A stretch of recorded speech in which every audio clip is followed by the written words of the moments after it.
everybody. Welcome to this episode of Rush Deep Dive. Today we are talking about 1987's Hold Your Fire.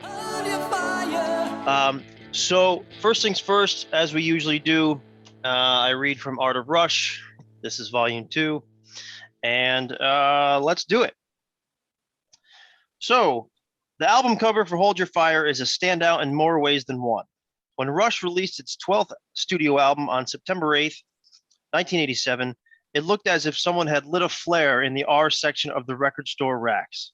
As Geddy sang on Red Lens's 2 albums previous, I See Red. The image is innately mysterious. A constellation of 3 globes suspended in asymmetrical orbit float above an infrared surface. It's not clear what the orbs are. They eerily resemble the eyeball of the HAL 9000 computer in 2001, A Space Odyssey. Geddy compares the spheres to balls of fire. Then again, Neil suggests that there's something else altogether. Notice the geometry of the red billiard balls on the red billiard table. The ultra simplicity of the image, says Neil. If they are billiard balls, they're almost perfectly lined up to await the cruel ricochet of a cue stick and ball. They're fated to disappear down a black hole, unless, of course, the player holds his fire. The artwork's elementary power stems from the position of the orbs in relation to each other. They imply the invisible shape of an isosceles triangle. Only 2 of the 3 sides are equidistant in length. That lack of symmetry gives the composition its tension. One of the balls is perpetually out of sync, tugging at the others with its gravitational pull. For all its simplicity, the album cover's creation was anything but simple. This one came about through all sorts of ass-backwards ways, Neil says with a bemused chuckle. On Hold Your Fire, the title came first.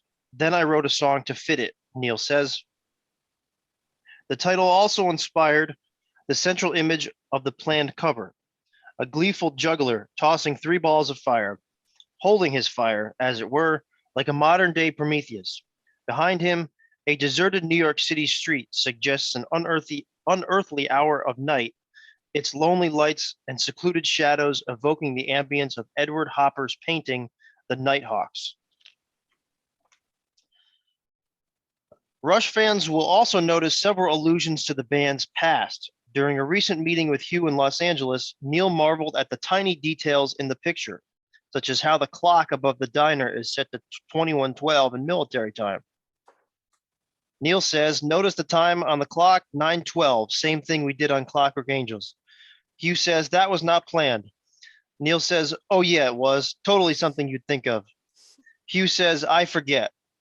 Neil says, me too, until now. But I looked at the clock and I thought, wait a minute, I bet. Then there are TVs in the window and a fire hydrant.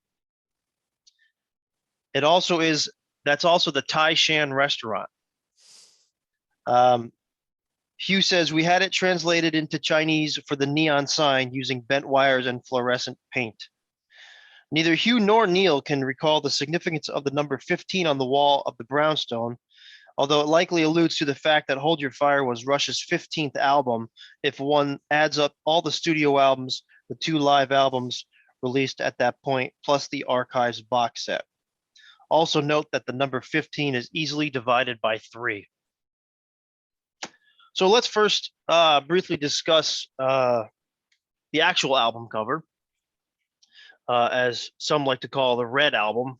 Metallica has the Black Album, the Beatles have the White Album, and Rush has the Red Album. So here we go.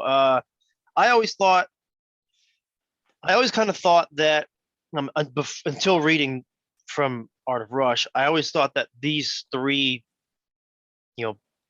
balls or whatever you want to call them, signified the 3 band members. That was kind of my thought always, with Alex being here, Neil being in the back, and Geddy being a little bit more forefront than Alex because he's a front man, with Shadows being, kind of their mark that they left on the rock and roll world.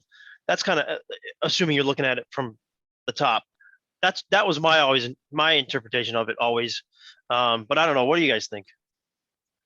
Yeah, I had the exact same thought that the balls represented the 3 of them, and it's even the stage position that they would be in. And I've always loved the simplicity of this cover because the emotional content in this album is very intense. And so the simplicity of the cover kind of almost contrasts that a little Like bit. offsets it. Yeah, and invites you in to, the complexity inside. So I've always really loved the cover. I looked at it. The first thing that came up for me was, red, the red planet, Mars. Because you got your red, you got stuff that sort of looks like planets. And given Neil's love of Greek mythology and Roman mythology, and I mean Mars, the god of war, and the sun and the moon and the planets and the gravitational pull. And then I'm like, nah, it's 3 dots on a red field, and don't get out in front of yourself. But no, I really do believe that there is something planetary about it all. And that is what came up for me. And I really don't think the red is an accident. It's very striking. It's always been very striking. And I actually remember when seeing displays of this, because I had just recently gotten into Rush. So I have fond memories for this album. It was the first Rush album I bought when it was current. I've had this very cassette tape since March of 1988, this very same cassette tape that is it probably doesn't play anymore, but I've played it plenty of times. And I've just always liked the cover, the way that it stands out. It's just, I think there's actually billiard balls that you use. Yeah. And in a book called Chemistry by a guy named John Collins, he goes in, there's a quote from Hugh that talks about, I'll get the record out here, making this actual Rush font. And they actually, I think they had it done at an auto body place and like vacuumed and details like that I think are so cool. But it could represent the 3 balls. I think that there's also a quote from Neil being, kind of funny about, as to whether they represent us, I'll never tell. So when I think of this album cover, it just reminds me of this was among the first few Rush albums that I picked up, and there were still classic Rush albums that I had yet to discover. So I think this might have been the 4th Rush album I heard all the way through.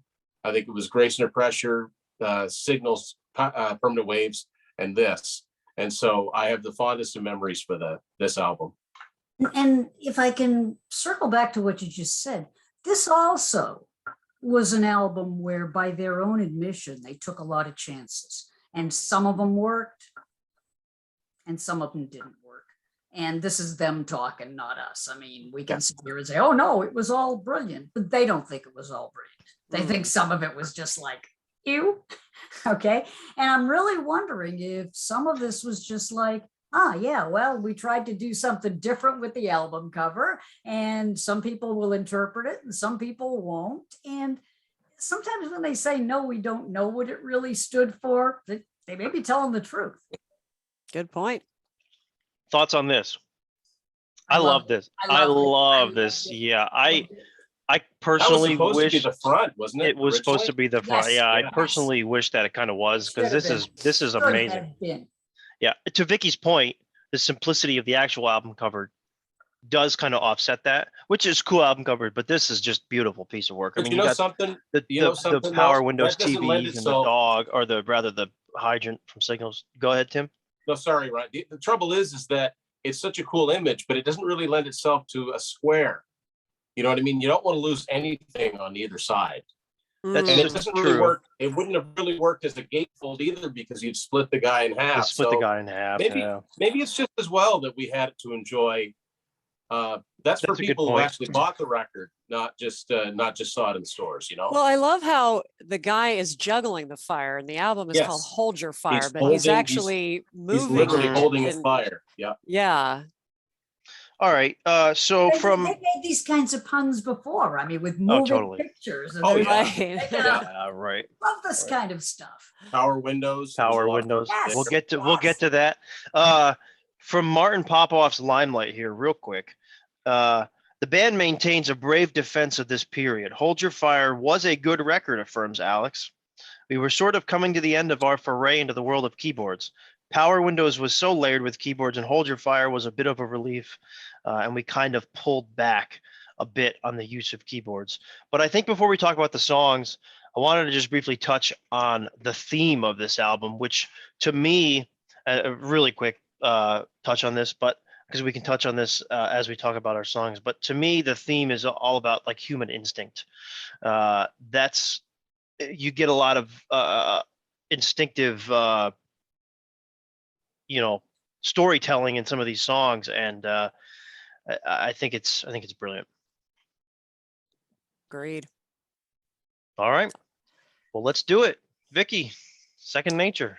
All right, Second Nature. So I was so thrilled, Ryan, when you asked me to talk about this song, because it's just one of my favorites. I love all of Hold Your Fire, but I thought that to talk about the song, I would start with the big picture and kind of work my way down a little bit into the details, because from a zoomed out perspective, of course, the song is a kind of letter to the world and its people and its leaders. And to me, the letter is kind of asking a larger why. Why can't we live into what ought to be second nature to us? Meaning being kind to each other, tapping into the good within us. And what struck me when I first started to think about tonight's discussion is the parallel between this song and the song How It Is from Vapor Trails. So in that song, he says, burning in the moment, trapped by desperation between how it is and how it ought to be. And both songs are expressing the feeling of being in the gap between how it is and how it ought to be. It ought to be second nature. I mean, that's what I feel. Now I lay me down in dreamland. I know perfect's not for real.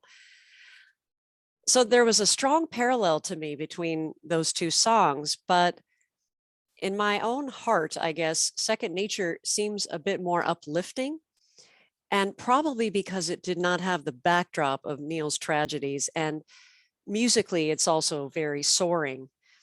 So the song starts out musically very quiet and thoughtful, and it has this kind of gentle keyboard and some hi-hat taps from the professor. And the lyrics open up with this memo to a higher office, open letter to the powers that be. And that kind of sets up the narrative for the song.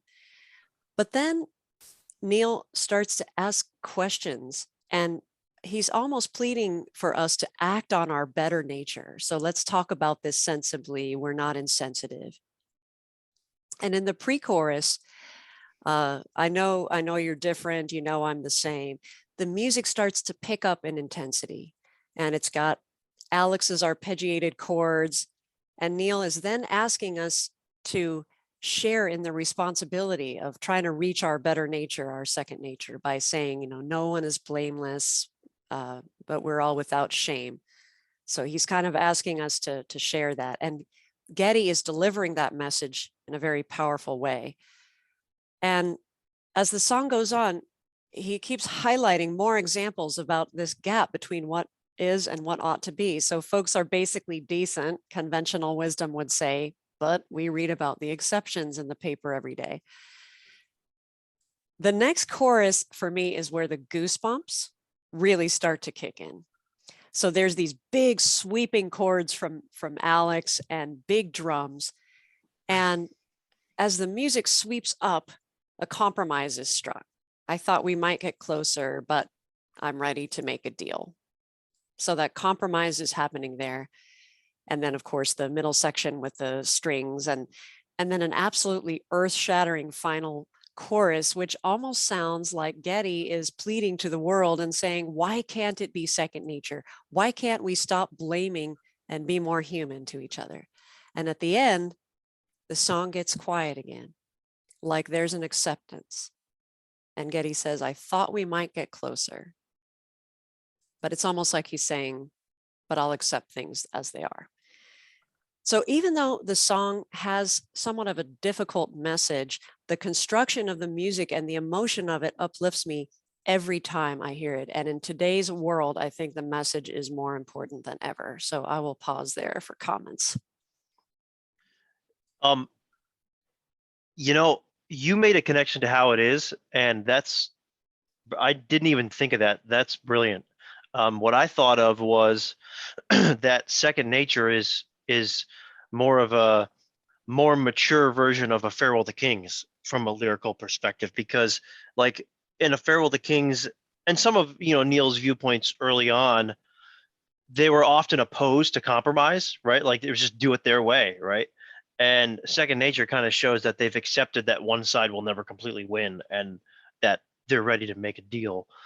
I also wanted to mention that, see, I kind of took Second Nature to be like a double meaning, right? So, and not because of the word second, but because of the word nature. Like it, to me, this song is about, in a way, sort of like the environment and like a memo to a higher office, those that are in charge of the leadership, kind of, let's take care of our environment, and it should be second nature to do that. Like it should be in our being to do that. Yeah. And then the last thing that I wanted to say here was, in 1994's Rush Backstage Club newsletter, Neil said that the line "Now I lay me down in dreamland" is based on an 18th century children's bedtime prayer, more of a paraphrase than a quote, but it comes from a prayer which was stitched into a sampler above my grandmother's bed. It began like this: "Now I lay me down to sleep. I pray the Lord my soul to keep." So that's where that came from. I just love the piano intro too. It's like a synthesized piano intro, which is super unique. Great connection with Farewell to Kings. I hadn't really thought about that, and sort of the evolution of Farewell to Kings in a modern context. Yeah, right. That makes right. sense. That makes sense. 10 years later. I think it could really apply either way, that, it could be about anything where humans are being destructive, whether it's to the environment, to one another, and that it ought to be it is in our nature. And so it ought to be easy, and yet it isn't. We have to strike compromises.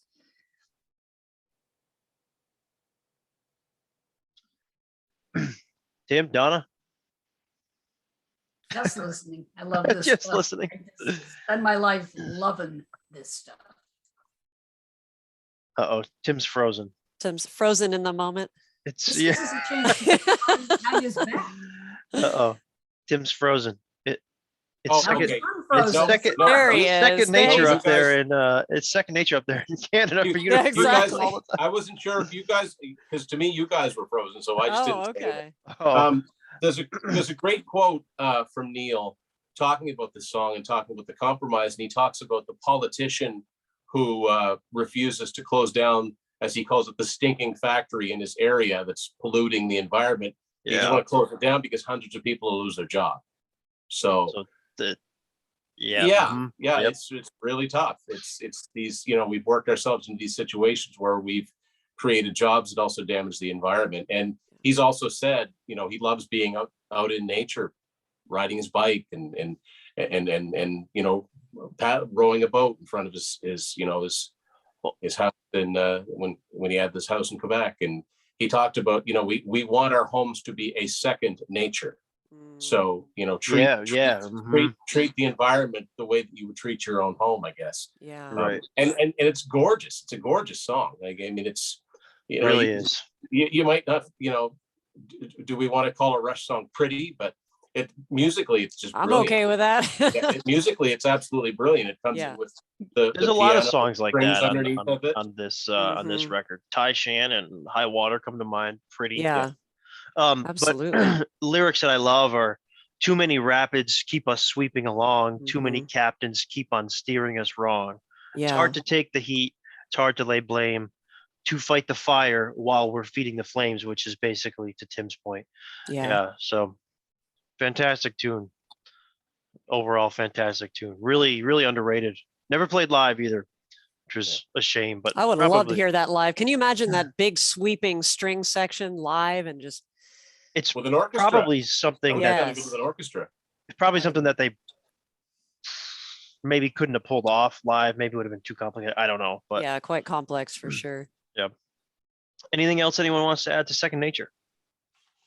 I enjoyed analyzing it. It was so easy. It was second nature because there's just so much to grab onto there. For I sure. see what you did there. Uh-huh. All right, Tim. Open Secrets. Open Secrets. I talked about this song on one of our earlier roundtables. I believe it was one where we talked about songs that were never performed live. And I described this song as laid back.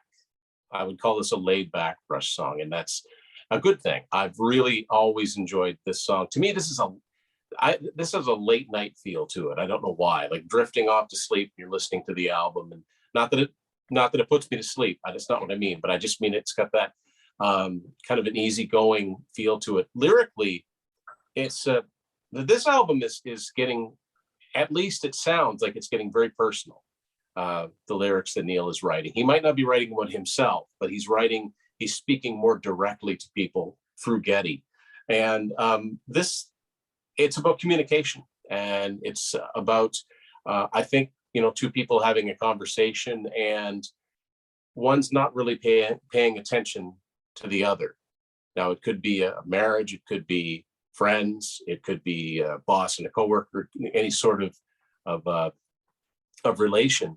But the line, I was looking out the window, I should have looked at your face instead, has a lot to do with, you can relate it now to conversations online where it's just words. One person can say something. If you don't see the look on their face, you might think, oh, they're okay with this. But if you looked at them, they're not okay with this. That's one example. And Donna, in an earlier deep dive, and for the life of me, I can't remember what song we were talking about, but you referenced the love song of Alfred J. Prufrock. And I do believe that's where the line, I never met what you're thinking, came from, which is no big surprise that Neil makes references like that. But we've all had that situation of being misunderstood, or taken, somebody takes something out of context. Maybe they get upset because of something you said and you never meant to say anything upsetting. It deals with all kinds of different scenarios. And that's what I love about like some of Neil's lyrics. He just puts these things out. What about if this happened? What about if that happened? And eventually, you get lyrics on like Cold Fire, where he's really talking about this is a relationship song without being a trite. Tim Martin states in this Limelight that Open Secrets is a flux between different strings and Cold Fire. Yeah. Good observation. Yeah. It kind of is. Yeah. But Uh-oh. We lost Tim's audio again. Tim's frozen in the moment again. He's looking out the window instead of looking at our faces. Exactly. All right, Tim, we lost you. Okay, Well, the mice were running the treadmill, and they have to where did get I a cut off? 15-minute break. I don't know. Just keep going. You're good. Okay. So oftentimes the last new lyric that Neil introduces in the song, before it goes back into repeating the choruses. The choruses are great too, and the guitar solo is great, and it gets very, very quiet, then it picks back up again. But I love the maybe some things are instinctive, but there's one thing you could do. You could try to understand me, I could try to understand you. That's not asking a lot out of people, to try and understand each other. And that's as relevant today as it's ever been. And yeah, but it is actually, though. I disagree with that because I get what you're saying, but when it comes to relationships, like he states, closed for my protection, open to your scorn, between these two directions my heart is sometimes torn. Like if you're trying to, it's hard to be truthful, because if you're truthful you might get the scorn, so instead you just bear the weight of that on your shoulders. So again, and the word instinctive, maybe some things are instinctive. The theme of the whole record comes up in these lyrics, but also, it kind of, maybe it links to second nature, where you think, well, how can they not know how I feel about this? Isn't it obvious? But if you've never said it, sometimes you got to say it out loud and say, look, I'm bothered by this. And you might think it's an open secret, but it's not. There's nothing open about it. You just have the walls put up, and yeah, there is that. Sometimes it's hard to open up too much to someone, especially if you're not sure how they're going to react. Are they going to laugh at you? It's something that's very personal to you. So maybe it is better to keep it in, or maybe you think it's better to keep it in. It's an extremely personal lyric, I think, and the music just backs it up perfectly. It almost sounds like, and I don't think it is, because Geddy's talked about playing a fretless bass, but the opening almost sounds like he's playing a fretless bass. Either way, it's very busy. And I think Alex's guitar cuts through pretty good on this song, compared to some of the songs on here where the synthesizers kind of wash over it. But yeah, I love how it picks up a little steam at the end, you know, and Geddy says, let it go. And then Neil's doing the ride cymbal, and it kind of rides out like that. I would have loved to have heard them do the song live. To me, this would have fit right in. I could hear a live version of this on A Show of Hands, at least on that tour. But that's really all I have to say about it. It's always been one of my favorite sleeper tracks on the album. I really like. Oh, sorry. Go ahead. No, I was going to say the title alone, "Open Secrets." Like, what's the word where you? Oxymoron. Yes, the title is like an oxymoron. Mm-hmm. I really was struck, Tim, by the line you mentioned. There's one thing you can do. I could try to. You can try to understand me. I can try to understand you. I see, and as you made reference to, I see a little bit of that in Second Nature too, that like these people are sort of teetering on the edge of just they're trying to connect and trying to understand each other, trying to do the right thing, but it's like tenuous, and it's like, okay, well, maybe we can't solve it, but we can try to do something simple.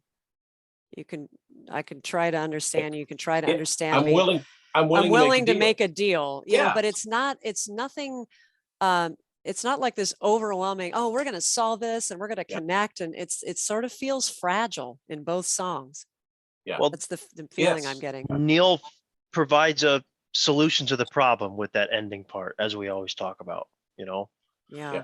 He also contrasts, as he often does, stuff that we learned in childhood with stuff that we're now stuck with as adults. Okay. Things that were like, burned on our ceilings. Some of them learned as a child. The things that we're concealing will never let us grow. I mean, the insight there is just incredible. Yeah, truly. So one thing we didn't touch on is what inspired this song. And this song came about because of a conversation that Neil had with Geddy. The words are another plea for honesty and openness within personal relationships. And the song discusses the dilemma that faces us when we consider revealing tough truths to unburden oneself and risk scorn, or to carry the weight, but with self-protection. That's kind of what I touched on earlier. But yeah, what I was adding was at the end of the song, as Neil often does, as we've talked about on prior deep dives, he provides a solution to the problem. There's one thing you could do. Yeah. You try to understand me and I try to understand you, and that's the proposed solution, which is hard to do. I mean, that's tough to do, but and it's also something that you understand later. Okay. I mean, at the time, it's very theoretical, like, oh yes, peace and love and truth and understanding. And what does that even mean? And then years later, you look back on it and you're like, oh my God, what have I done? Like I used this missed opportunity. I mean, I had a conversation, and I've mentioned this before. I had a conversation with Neil back in 2010, where he said to me that he understood then that in many respects, although he loved his first wife, he was never there for her. It was like, he was there when he wasn't out on the road. Mm-hmm. But being out on the road came first. And then she was gone. Yeah. And all the stuff he wished he could have said, and all the stuff he wished he could have done. And Neil was not the kind of person that had a lot of regrets. I'm just saying it was an insight that I missed an opportunity. Came all only with hindsight. Writing wonderful songs about how you shouldn't miss opportunities. And that's the point. Sometimes when we're in the middle of it, it's very hard to see that the person we're writing about is a different person. And we need to just kind of be with what we should be doing instead of turning it into an abstract. Does that make any sense? It makes complete sense. There's a deep vulnerability in what you're saying. I mean, that what he revealed to you, but also in how it translates into this whole album. I mean, for all the people who said that, you know, he was so reticent to talk to people or whatever, but this absolutely deep vulnerability that an openness that he showed through his lyrics. But that's the point. He did Yeah. talk to them, but it had to be A, on his terms, and Exactly. B, very often music was easier for him. Yeah. I'll play the Bob Dylan card, if I will. If you've ever had the misfortune of trying to have a conversation with Bob Dylan, no offense, Bob. I have talked to him before. Don't send me angry letters. But Bob Dylan writes the most eloquent, beautiful lyrics. And then you're sitting in a room with him and it's like, yep, nope, okay. All right. You're like, this is the guy that wrote these like 97 metaphors that I need. Yep. Uh-huh. That's You know, how he and you're expressed like, what is himself wrong through with his my song. life. Yeah. Yeah. So Neil could be very eloquent, very emotional, very vulnerable sometimes. Mhm. And I think a lot of that insight comes as we age. Yeah. There was one last thing I wanted to say here before we move on. And one of my favorite Neil lyrics of all time is so simple, yet so effective. And it's in this song. And that's, time will do its healing. You've got to let it go. Mm. Time heals everything. And he put it into words, you know, and it's What so strikes true. me too is what Tim said. He said that, you know, the song is as relevant today as it was then. And I said the same thing about Second Nature. I mean, this album came out in the 80s, in the mid 80s, and yet here we are saying that these messages could not be more important. Well, Vicky, to reference Popoff's book one more time here, originally Hold Your Fire was going to be about time, spurred on by the early composition of Time Stand Still, but the word instinct, the theme became surrounded or came about through instinct in some of these songs. Yeah. Just a real quick thought. The fact is that when the guys were in the process of making this album and all those other albums, they were still keeping up this frenetic pace of album tour, and almost the guilt that, you know, based on what Neil shared with Donna about, you know, it's wonderful that we as fans have all of these albums to talk about, but the making and the writing and the recording and the touring on all of these albums came with such a cost. Yeah. Which now leads us into territory explored in the song Mission, which we're not talking about. But, you know, what personal cost they went through to leave us this body of work. It's We each pay a fabulous price. Yeah. Yeah. And Exactly. also what cost their families paid. Yes. Because if you've ever been in love with a rock and roll musician, you know, or if you've even had one in your family, Yeah. they're not around for holidays. They're not around for your wedding. They really want to come to your bar mitzvah, but they can't unless they're playing at it. You know, We talked about this on the Test for Echo deep dive with The Color of Right. Yeah. Don't have an explanation for another lonely night. You know, like yeah. being an athlete or a musician or someone who travels. Yeah. And speaking of Time Stand Still, which you mentioned, I mean, that's why Neil wrote freeze this moment just a little bit longer, you know, make each sensation a little bit stronger. If you're living the life of a rock musician, if you're living the life of an athlete, if you're an entertainer of some kind, okay, your life really isn't your own.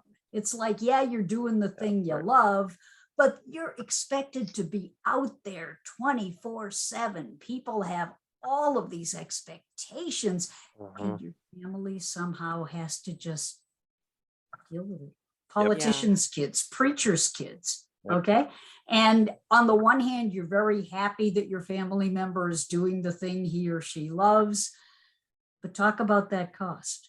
And that's why when there is one of those moments, you gotta hang on to it. And by the way, I think Time Stand Still is a masterpiece. Thank you. Truly. Just wanted to put that out there. Yep.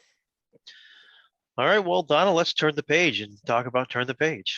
See what I you love did Turn there. the Page. I see what you did there.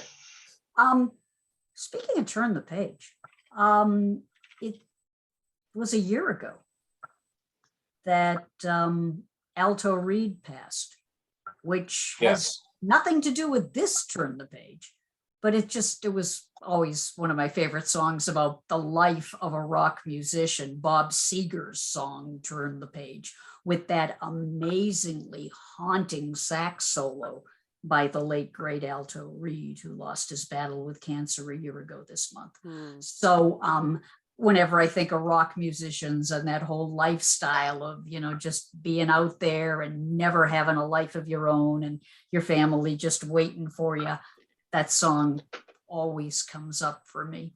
So that having been said, let's talk about a different Turn the Page. So this is a very interesting song to me because for me, it's another example of Neil taking some chances. A typical Neil song, tons of metaphors, tons of allusions to Greek mythology and this and that. You got to go a couple of verses before you get any allusions to anything in this song, okay? This is just a very matter-of-fact song, Nothing can survive in a vacuum. No one can exist all alone. We pretend things only happen to strangers. We've all got problems of our own. It's enough to learn to share our pleasures. We can't soothe pain with sympathy. All that we can do is be reminded. We shake our heads at the tragedy. Then he gets into that chorus, and Neil never repeats anything by accident. Okay, every day we're standing in a time capsule. I know I'm jumping back and forth here, but every day we're standing in a time capsule, racing down a river from the past. Now, that's very interesting because that's going to come back up again. The confluence between racing down a river from the past and facing down the future coming fast. The effort to try to get away from our past and the fact that, the river keeps going, the river of life, it keeps going. And whether we want it to or not, we are going to ultimately have to face down what's happening. And he says, in Time Stand Still, he says, I'm not looking back, except, yeah, dude, you are. Because that's just kind of what we do as human beings. And we're trying desperately to outrun it. The word racing here, racing down a river from the past. I mean, the past is with us no matter how we try to outrun it. Every day, we're standing in a wind tunnel. Every day, that's with the hurricanes and the tornadoes and the confluence of all of these swirling emotions, facing down that future. It's just the age. It's just a stage. Here we go. Here's our Shakespeare illusion for you. Can't have a Neil song without Shakespeare. The thing about all the world's a stage, life as a performance. Now, there's a double meaning here. You can take it like psychology, like, oh, it's just a stage they're going through, how they are. Or you can take it like, here we are, back to that Seeger song, here I am on the road again. Here I am up on the stage. Here I am playing star again. Here I am. Turn the page. So there we are. It's just the age. It's just a stage. We disengage. At a certain point, we're just like, oh, okay, yep, that's it. We're done. We turn the page. But can we turn the page? And then he uses a very interesting metaphor. It's the first real heavy metaphor in the song. Life as a newscast. Okay, so first we have, wind tunnels and vacuums and, trying to outrun the river of life. And now we're looking at the long range forecast. If you have ever watched a newscast, and I'm sure you have, one of the things they do right at the beginning of it, the meteorologist gets on and it's like, yeah, 5 days from now, there might be rain, and here's the long range. And you're sitting there like, I just want to know what it's going to do tomorrow morning. Thank you very much. But it's human nature to want to plan ahead, to want to try to figure out what's going to happen. We're Instinctive. Yeah. Catching all the names in the news, checking out the state of the nation, learning the environmental blues. Now, that's interesting because it's the 1980s and we're not talking like big climate change conversations yet. And yet, again, environment can have a double meaning. It can be the environment that we're all stuck in, that we're all swimming in, our own emotional environment, or it can refer to that environment of the wind and the storms and the weather and what's going to happen, our emotional barometer. Truth is, after all, a moving target. Hairs to split and pieces that don't fit. Truth is, the thing I love about the pun that he does, the play on words here, how can anybody be enlightened? If you know your Buddhism, enlightenment is when you feel lighter. You are no longer weighed down by all the problems of the past. You see things as they are and you're at peace with them. But how do you get lighter? How do you get all that stuff off of you when truth is so poorly lit? Such a great line. It says in the New Testament, what is truth? And, they were asking Jesus, every religious leader from Moses right on out there, what does it mean to know the truth? You will know the truth and the truth will set you free. But so often truth gets turned into ideology. So often truth gets weaponized. So often it becomes like, my truth is better than your truth and you're going to hell and all this other. And that's one of the reasons why Neil just said, I don't think so about organized religion. It was one of the things that bothered him the most. If it could just be pure, if it could just be enlightenment, as in feeling lighter about our life. But people turn it into something so heavy and ponderous, and then they use it to start arguments. How can anybody be enlightened when truth is, after all, so poorly lit? Every day we're standing in a time capsule. This fascinates me. Our lives as a time capsule. Someday, someone is going to look back on our life and analyze it, just like we're doing with Rush lyrics, just like we're doing with, Getty had this experience and this led to this line and this song. Our lives are like a time capsule. We may not be as famous as Rush, but who we are is informed by where we were and how much at peace we are with where we are now. And our lives, we're trying to face the future. Well, why shouldn't we? It's the future. No one can predict what's going to happen. We should be comfortable with the now. And I noticed that when the song is performed at the end, it almost seems like kind of chaos because these lines are thrown at each other and this and that. And I'm thinking, wow, this represents the confusion so many people feel.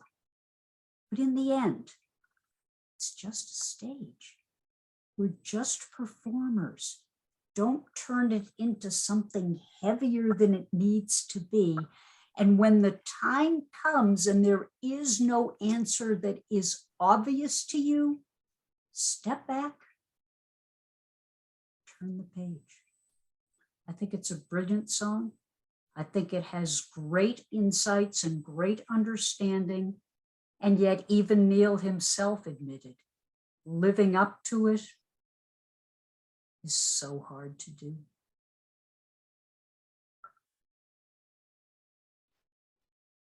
I think musically, the bass line that Getty lays down in the song really drives it. Really, it's really, really fantastic. And there was just two other things I wanted to mention that I think that Neil revisits the themes in this themes in a lot of songs, but he revisits Racing Down a River from the Past. He revisits that in Ceiling Unlimited from Vapor Trails, winding like an Yes. ancient river, the time is now Is now again. again. Yeah. Mhm. And he The revisits river comes up repeatedly. the Yeah. river. Yeah, a lot of water Oh, references. absolutely. high It's a water, great yeah. comedy. Mhm, Yes. Yep. And well, actually, so in Second Nature, Getty sings, "It's hard to take the world the way that it came," whereas in Turn the Page, I think Neil's kind of stating, in fact, we do in fact need to do this, disengage from the past and take life day by day. But that's revisited in, we talked about Time and Motion. Days connect like boxcars in a train.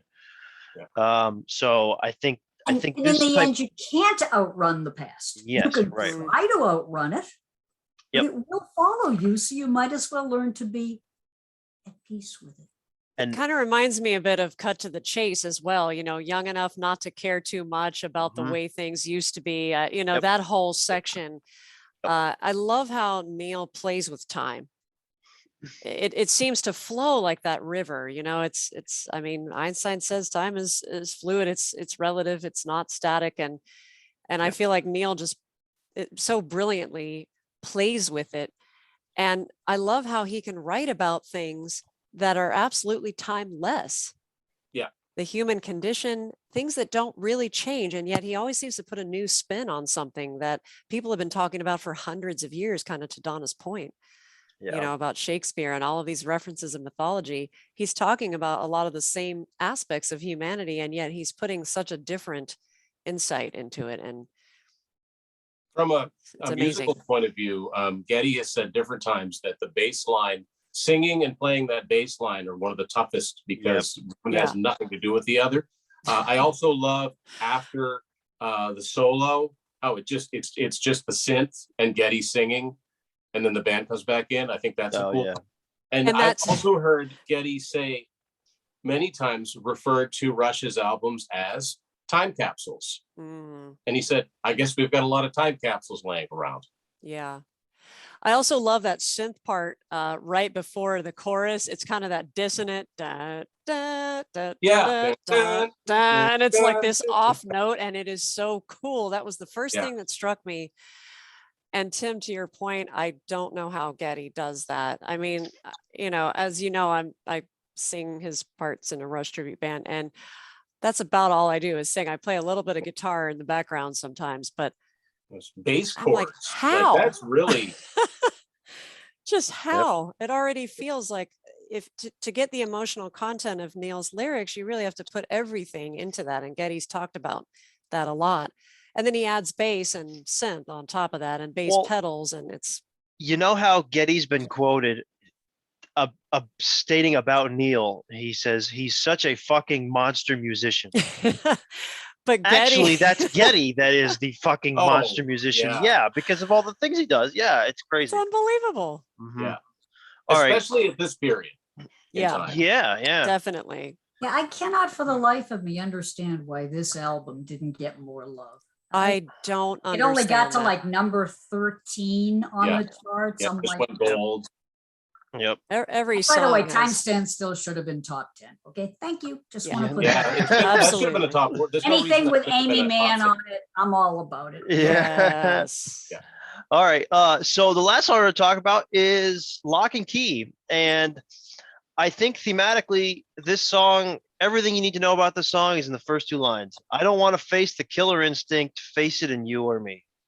I think this song deals with the animalistic instinct that we all kind of have inside of us that we, suppress for the sake of it not getting out of hand, if we don't suppress this animalistic instinct, every time we get mad or sad, I mean, would we all just end up killing each other?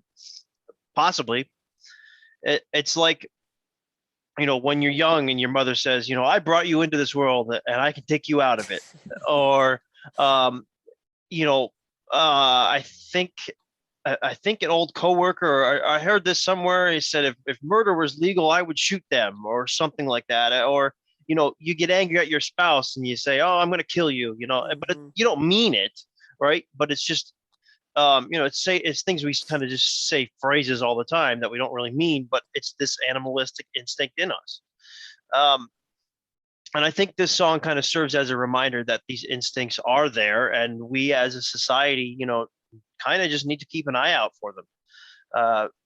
Lyrically, it's not a matter of mercy, it's not a matter of laws. Plenty of people will kill you for some fanatical cause. Mhm. It's not a matter of conscience, a search for probable cause, just a matter of instinct or a matter of fatal flaws. And later on, Getty goes on to sing, we don't want to be victims. On that, we all agree. So we lock up that killer instinct and throw away the key. Mm.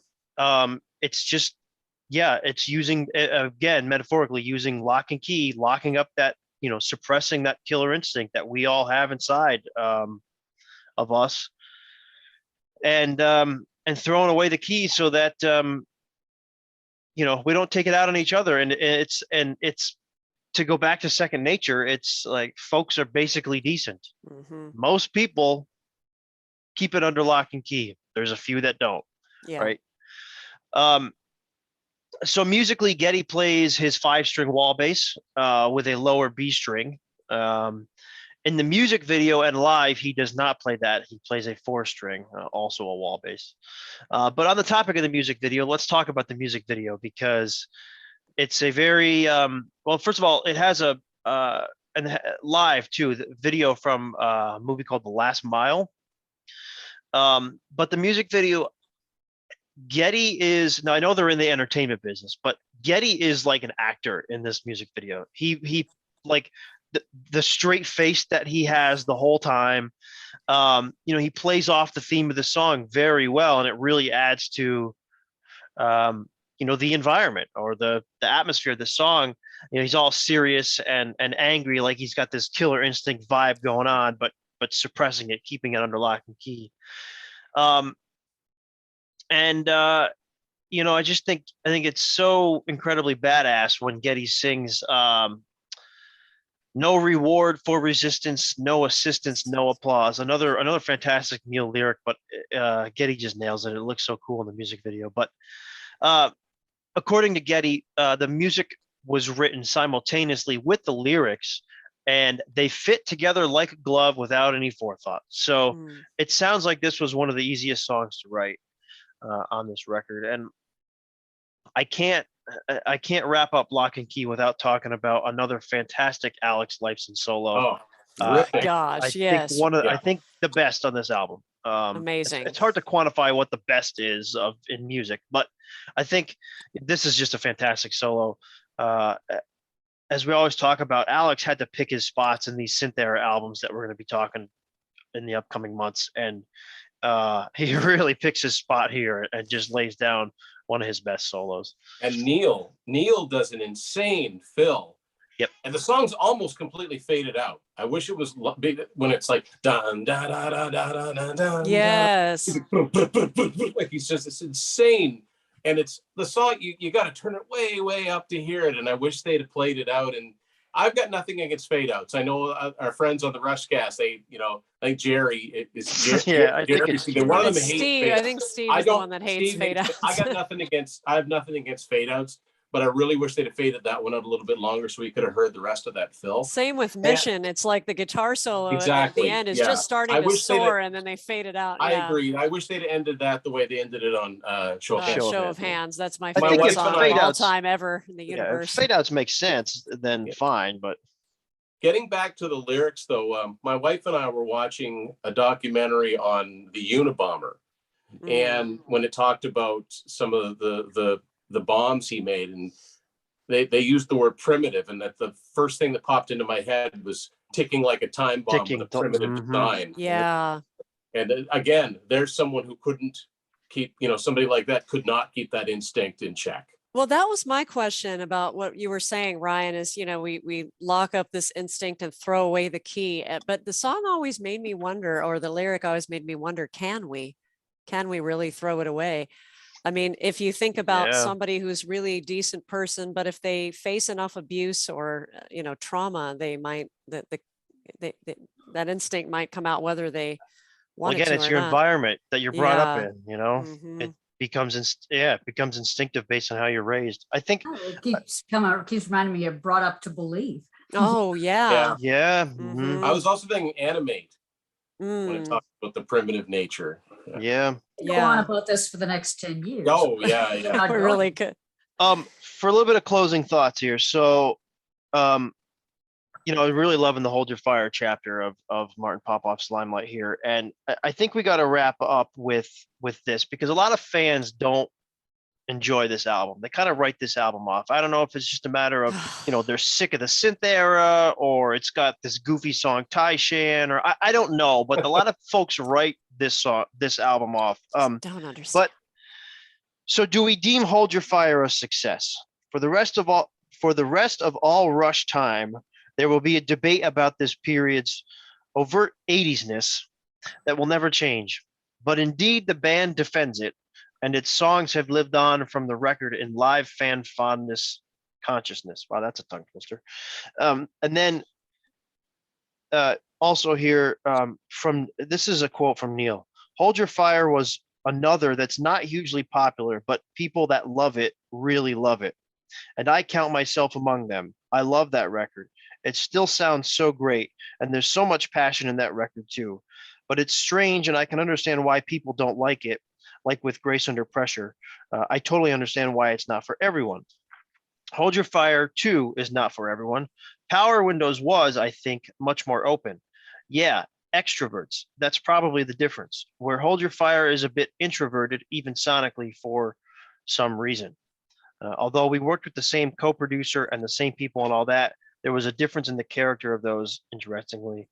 There are probably 1,000 reasons why that should be, but our live shows stayed the same. People would come because they know they didn't like the last record so much, but they liked the previous one a lot and our old stuff, so they would still come to see us. We maintained and continued to build an audience for the live show, which in these times especially is the key to our survival and probably anyone's. Yeah, I think He this is feels one like of my we do. this is one of my favorite Rush records. Yeah, me too. I mean, I love it. Thematically, musically, I think this record never received the credit that it deserved. There are some songs, Tai Shan, maybe High Water, some of these songs that are overlooked, and I can understand why you might not like them. But I ask you to give this song a second, a third, and maybe a fourth listen. And a lot of these songs, I think, folks will come around on. Anything else you guys want to add before we wrap up? Yeah, I got one thing I want to say real quick. As we are taping this, we're coming into the holidays, and then it'll be the new year.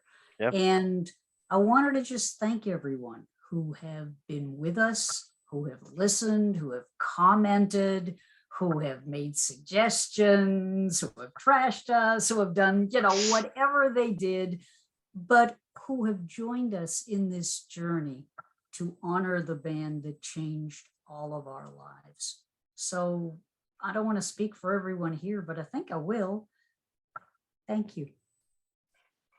Absolutely. Yeah. I echo the same, that the gratitude I have for being able to share love for this album, love of Rush, and just have these deep dive discussions. It kind of lifts us out of the darkness that is kind of going on right now. So I'm really appreciative of all of you and all of our listeners. Yes. And if you want to be lifted even more out of the darkness, go check out The Spirit of Rush in Atlanta, Georgia. Thank you. All right, we can wrap there. Folks, please leave any comments about this record and about what we discussed in the comment section, and we will be more than happy to continue on chatting about 1987's Hold Your Fire. Donna, Vicky, Tim, thank you very much. We'll see you next time on Rush Deep Dive. Thanks, Take care, everybody. Rush on.